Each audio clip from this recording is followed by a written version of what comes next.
Bonsoir à tous et bienvenue dans Plus d'Actu. Qu'allons-nous retenir de l'année 2023 ? Quels ont été les principaux événements, ceux que nous garderons en mémoire, dont on reparlera encore l'année prochaine, et en particulier ceux qui se sont passés chez nous en région bruxelloise. Des débats sur la mobilité ou la neutralité, des fusillades liées au trafic de drogue, des élus qui démissionnent, des travaux qui s'éternisent. Quelles sont les leçons à tirer de tout cela ?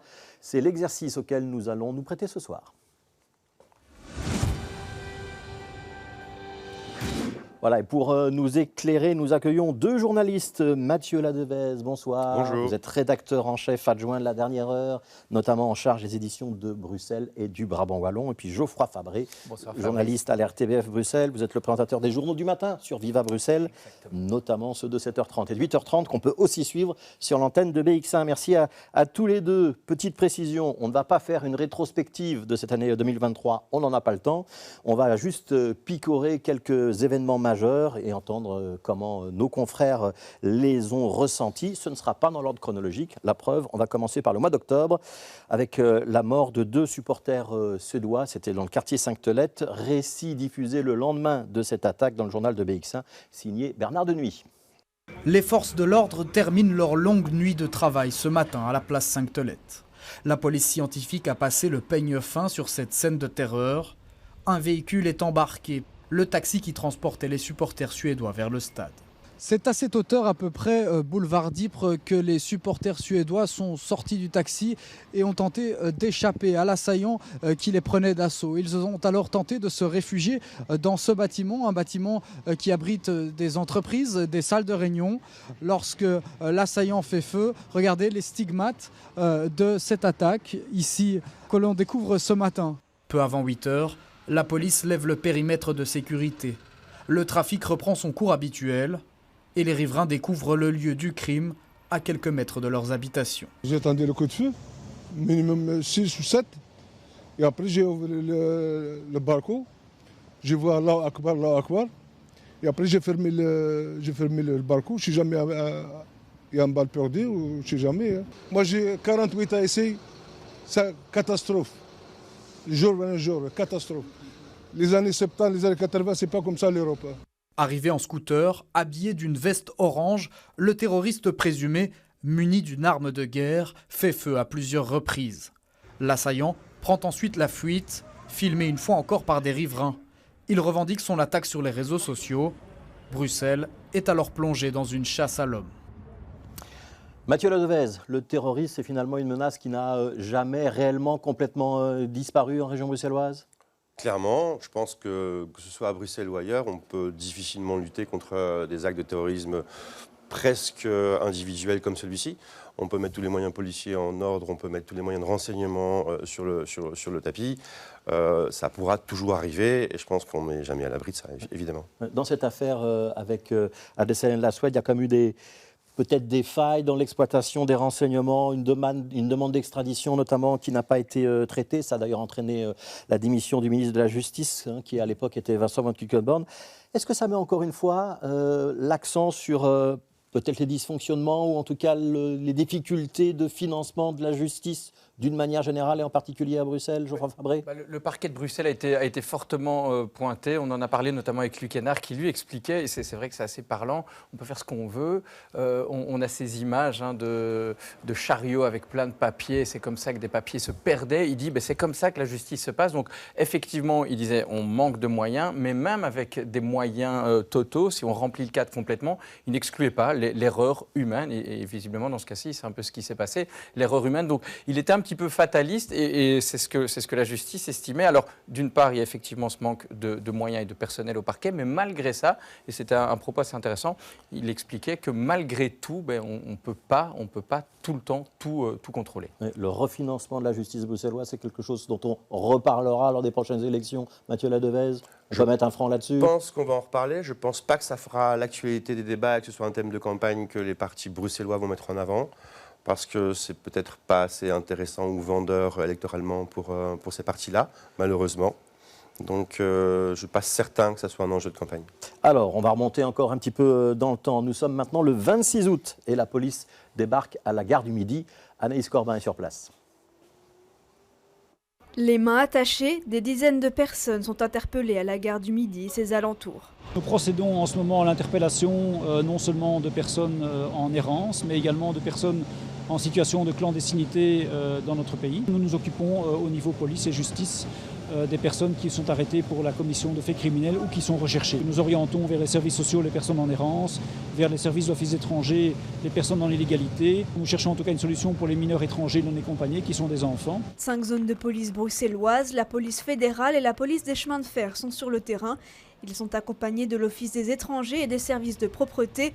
Au total, 250 fonctionnaires sont mobilisés. Avec des moyens complémentaires, la zone de police Midi peut gérer la situation dans la gare et aux alentours. Chacune des communes a dû déforcer finalement sa sécurité au sein de ses autres quartiers, donc concentrer les moyens.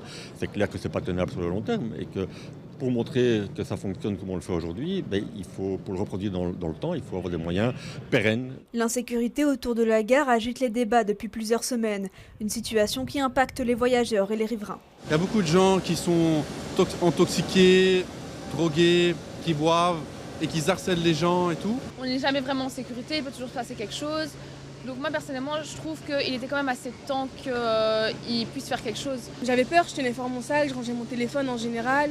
Il y a souvent des gens qui crient partout avec des couteaux. Suite à l'interpellation de la patronne de la SNCB sur les problèmes autour de la gare internationale, le gouvernement fédéral a décidé d'un plan d'action vendredi pour renforcer la sécurité de la zone. Il nous faut une police structurelle de proximité qui opère au quotidien, au jour le jour, 24/24, une sécurité sur le site. Ça demande un grand renfort d'hommes et ça n'est pas le financement des zones de police telles qu'aujourd'hui où plus de 70% des revenus de la zone proviennent des communes. On fait peser la sécurité d'un site international sur les finances publiques et sur les citoyens des communes adjacentes. Une opération qui ne sera sans doute pas suffisante. La police locale continuera de patrouiller dans la zone les prochains jours. Au total, une 60aine de personnes ont été arrêtées, la majorité pour séjour illégal. Alors ça, c'était à la fin du mois d'août. Geoffroy Fabré, c'est un moment un petit peu particulier où on a vu Sophie Doutordoir, la patronne de la CNCB, le niveau fédéral avec une application personnelle d'Alexander De Croo, la région, les communes, tous dire ensemble la même chose et intervenir sur le même dossier. C'est rare quand même à Bruxelles. Hein ? Oui et non, parce que quand on entend les 3 bourgmestres, on en a entendu 2 ici, n'étaient pas tout à fait d'accord avec cette analyse du fédéral qui a expliqué, qui a affirmé qu'avec une grosse opération coup de poing, on réglait tout le problème, alors que beaucoup disaient le problème il a été créé par le fédéral, parce qu'on l'a entendu, c'est surtout des sans-papiers qui ont été arrêtés. Alors certes, ils traînent aux abords de la gare du Midi, mais est-ce que c'est eux qui génèrent l'insécurité? Est-ce que c'est la crise de l'accueil qui génère leur présence là? Et c'est là-dessus que les 3 bourgmestres disaient oui, effectivement, il faut agir pour la sécurité, mais est-ce que c'est de cette manière? Est-ce que c'est avec une opération coup de poing? Donc effectivement, vous l'avez dit, Doutordoir est sorti, le fédéral a agi. Je crois qu'on peut retourner au jour de la gare du Midi, la situation est plus ou moins la même. Ouais, on a parfois craint dans les commentaires à l'époque que ce soit un peu une chasse aux pauvres et que ce soit surtout un déplacement du problème, parce que le problème de l'insécurité et de la toxicomanie dans les rues de Bruxelles, il n'est pas tout à fait neuf. Il n'a sans doute pas disparu depuis le mois d'août. Ces craintes-là, elles étaient fondées? Elles étaient fondées et ils ont démontré que oui, avec du personnel en plus, on peut agir. Et là, c'est ce que les zones de police réclament à Bruxelles tout le temps, c'est plus de personnel sur le terrain. Et là, en une opération, ils en ont eu. Ouais, donc plus de personnel, la réouverture aussi d'un commissariat dans la gare du Midi, Mathieu Ladevez. La lutte contre le trafic de drogue, alors c'est pas que le trafic de drogue, hein. La gare du Midi, il y avait des incivilités, il y avait d'autres choses, beaucoup de mineurs non accompagnés aussi, ce qui est un autre problème, mais la lutte contre le trafic de drogue, ça reste un des gros dossiers quand même de cette année 2023, vous en avez parlé souvent dans les colonnes de l'ADH. Nous on en parle parce que c'est un vrai problème qui concerne vraiment tous les Bruxellois au quotidien. Donc on a l'impression que c'est un problème insoluble parce que ça fait quand même un petit bout de temps qu'on a des problèmes de consommation de drogue dans la rue. L'arrivée du crack, de la consommation du crack à Bruxelles a rendu ce problème et ce phénomène beaucoup plus visible aux yeux des habitants et beaucoup plus dérangeant. On voit bien que les bourgmestres commencent à sortir évidemment beaucoup plus sur leur inquiétude par rapport aux nuisances faites aux habitants et par rapport aux questions sanitaires de ces personnes. Je ne vois pas comment ça peut être résolu à court terme, quand on voit les politiques qui sont mises en place pour l'instant à Bruxelles et quand on voit le peu de soutien du fédéral. Je pense que les bourgmestres ont raison, sont peu aidés par rapport à ça, parce que ces phénomènes sont surtout du fait de personnes sans papier, de MENA, donc des personnes qui sont censées être prises en charge avant, après, pendant, par le fédéral en partie, qui n'est pas trop le cas. À part injecter de l'argent, ils ne font pas grand-chose. Donc pour moi, c'est un problème qui va ne faire que s'amplifier au fur et à mesure des années à Bruxelles. Peut-être ce qui est ressorti aussi par rapport à ce trafic de drogue, c'est le changement. Là où on parlait avant surtout d'herbe, de marijuana, ici on est passé dans un trafic supérieur, trafic de crack, de cocaïne, Mathieu l'a dit, et avec des vrais groupes armés, avec des armes de guerre, chose qu'il n'y avait sans doute pas il y a 10 ans. On a comparé Bruxelles à Anvers. Effectivement, notamment c'est ruailler les 17 coups de Kalachnikov. C'est vraiment, on est dans un film dans ce cas-là. C'est autre chose que le petit trafic qu'on pouvait voir avant. Ouais, et aussi ce qui s'est passé à Vue de la Toison d'Or, qui visiblement est aussi lié à un règlement de compte dans ce milieu des trafiquants. Je vous propose de passer de la gare du Midi au Palais du Midi. Ça aussi, ça a été un des grands dossiers de 2023. Comment relancer le chantier du métro 3 qui était bloqué le 25 septembre. Le gouvernement bruxellois trouve une solution. On va démonter la toiture du Palais du Midi pour installer les engins de chantier à l'intérieur. Michel Gaillard. Les ouvriers vont-ils repasser à la vitesse supérieure dans le chantier du métro sous le Palais du Midi? Le dossier est à l'arrêt depuis juin 2021. Alors le gouvernement lance une procédure spéciale et accélérée. Riverains et opposants se disent estomaqués. Une demande de permis prend entre 2 à 5 ans. Et donc ici, même la durée normale, ils veulent la diviser par 2. Donc c'est les pleins pouvoirs. C'est un véritable court-circuitage à la fois des procédures légales en place, mais surtout du débat public, politique qu'on pourrait enfin véritablement avoir sur ce projet de métro 3, mais surtout actuellement de démolition du Palais du Midi. Au Parlement, la secrétaire d'État assume le chantier coince depuis trop longtemps. Le relancer ne signifie pas que la concertation passe à la trappe. Pour le quartier, c'est essentiel qu'on va de l'avant. Et donc c'est pour ça qu'on fait cette ordonnance qui permet de s'exprimer sur le permis dans un délai plus vite. Mais ce qui est important, c'est que tous les droits et aussi le droit à la participation sont préservés. Donc les délais sont raccourcis, mais toutes les étapes légales nécessaires font encore partie de la procédure. Cette promesse va-t-elle suffire à faire taire les critiques nombreuses? Beaucoup de questions sont posées. La STIB estime qu'il n'y a pas d'autre solution que de procéder par l'intérieur du Palais du Midi, mais l'étude d'incidence va étudier cette option. On est ici parce qu'ils ont fait des erreurs, le gouvernement précédent comme celui-ci, des erreurs monumentales dans le tracé, dans la gestion du projet, dans le financement. On ne peut pas subitement, alors que le chantier est à l'arrêt depuis 2 ans, empêcher les habitants, empêcher les commerçants de participer à la démocratie. Le texte pourrait être soumis au vote final ce vendredi déjà. Des réunions de concertation sont programmées, notamment à propos des indemnisations dues aux commerçants.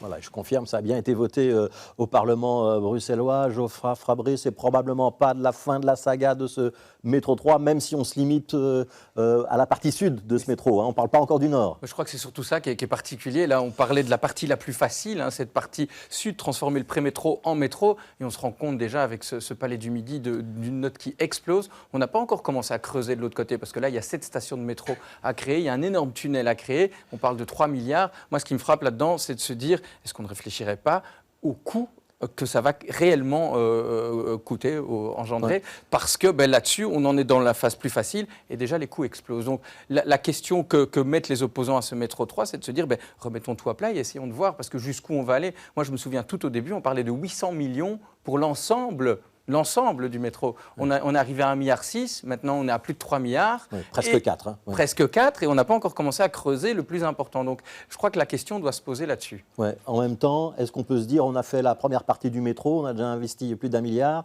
et on s'arrêterait là avec un métro qui n'irait pas plus loin que Rogier? Est-ce que la solution de la surface, le tram, n'est pas utile? On dit, à l'époque, on creusait le métro pour laisser de la place aux voitures, on n'en est plus là. C'est une des réflexions. Est-ce qu'on ne fait pas du site propre pour des trams? Et effectivement, on peut faire ça beaucoup plus vite que 2035 au mieux pour le métro. Oui, ce sera forcément un des grands débats de la campagne à venir l'année prochaine. Mathieu Ladevez, ouvrir le Palais du Midi, ce qui veut dire sortir toutes les activités qu'il y avait à l'intérieur, y compris la Haute École Francisco Ferrer et tous les clubs de sport, c'était malgré tout la meilleure solution possible? En tout cas, c'est la solution de la STIB, c'est ce qu'elle a proposé. On a vu récemment que des experts s'étaient exprimés pour dire qu'il y avait quand même des alternatives, mais qui n'ont visiblement pas été étudiées, en tout cas retenues par la STIB. Honnêtement, moi, je pense que ce dossier-là est le plus gros fiasco de la législature actuelle. C'est symbolique de plein d'errements, de la façon dont travaille le gouvernement bruxellois. C'est-à-dire qu'ils ont une position dogmatique un peu là-dessus, malgré beaucoup de craintes, beaucoup de critiques, beaucoup d'experts. Il n'y a pas assez de débat sur ces questions-là? Il n'y a pas de débat parce que c'est verrouillé, je pense, par le PS. Il y a du débat, mais le PS, à la fin, décide et dit non, c'est comme ça, c'est pas autrement. Et ça pose un problème. Il y a une vision idéologique de certains partis sur l'utilité du métro qui est remise en cause en permanence. On voit que cette vision n'est pas forcément pertinente. On voit que ça engendre des coûts qui sont devenus incontrôlables, parce qu'on parle de près de 4 milliards maintenant, mais on ne sait pas ce que ça va être dans 1 an, 2 ans, 3 ans. Dans l'état actuel des finances bruxelloises, je pense qu'il est peut-être temps de mettre le pied sur pause, de réfléchir, de mettre un peu ça à plat et voir s'il n'y a pas d'autres alternatives, que nous disait Geoffroy. Alors je voudrais qu'on s'intéresse à un départ maintenant, c'est celui de Pascal Smet, secrétaire d'État en charge de l'urbanisme et du patrimoine. Le 18 juin, il remet sa démission après quand même 30 années de vie politique bien remplie. Ça valait un petit portrait signé Marie-Noëlle Dinan. Lorsque Pascal Smet débarque à la région bruxelloise en 2003, le nouveau secrétaire d'État de 33 ans affiche tout de suite la couleur. Il faut changer, il faut qu'à l'intérieur de la ville, au centre de la ville, il faut beaucoup moins de voitures. Le jeune socialiste flamand veut marquer les esprits. Je veux une piscine ouverte à Bruxelles le plus rapidement. Phrases choc, polémiques et coups d'éclat vont jalonner son parcours, comme cette déclaration en 2017 dans un podcast Politico. I compare Brussels very often with a whore, with a prostitute, because at the same time it's beautiful, it's very horny, but at the same time it can be ugly. J'ai utilisé une comparaison inappropriée pour laquelle je m'ai excusé. Ou encore quand il parle du réaménagement du port de Bruxelles comme d'un projet orgasmique. En 20 ans, le ton cash de Pascal Smet en a fait rougir plus d'un au gouvernement bruxellois, rougir souvent de colère. Pascal Smet, ce sont quelques chantiers emblématiques, comme le tram neuf qui relie Simonisso et Zell, le piétonnier de la chaussée d'Ixelles ou encore Collecto, le service de taxi de nuit. La conception du plan bus ou du projet du métro Nord, controversé aujourd'hui, c'est lui aussi à la manœuvre. La fin du viaduc Reyer, c'est encore lui qui porte le dossier. La place Rogier, c'est son laboratoire des grandes idées. Des idées qui coûtent cher à la région. Ce chantier va durer 10 ans. Nous attendons un plan taxi. Parmi ces échecs, citons la mise en place du plan taxi, qui devait instaurer un cadre légal pour Uber. Mais évidemment, c'est difficile à dialoguer au moment qu'on dit carrément on ne veut pas du tout Uber. Pascal Smet va d'ailleurs devoir s'expliquer dans une commission spéciale du Parlement bruxellois, une affaire qui va le marquer profondément. Ça fait quand même mal, tu sais, mal, profondément mal. Mais je suis content que le Parlement a fait son travail, que j'ai pu me finalement expliquer et que tout le monde a bien vu, avec toute la documentation qu'on a fait ça en âme et conscience. L'ex-secrétaire d'État à l'urbanisme quitte le gouvernement bruxellois avec 2 chantiers inachevés, la réforme du COBAT, le Code bruxellois de l'aménagement du territoire, et Good Living, le nom du nouveau règlement régional d'urbanisme. Voilà, et finalement, c'est sur le Téhéran Gate, l'invitation d'une délégation iranienne à un grand sommet des grandes villes à Bruxelles, que Pascal Smet a dû démissionner. Geoffroy Fabré, c'est un grand format de la politique bruxelloise qui quitte l'avant-scène ? Énorme, hein, je veux dire, le portrait a été fait. Il a marqué de son sceau toute la région bruxelloise.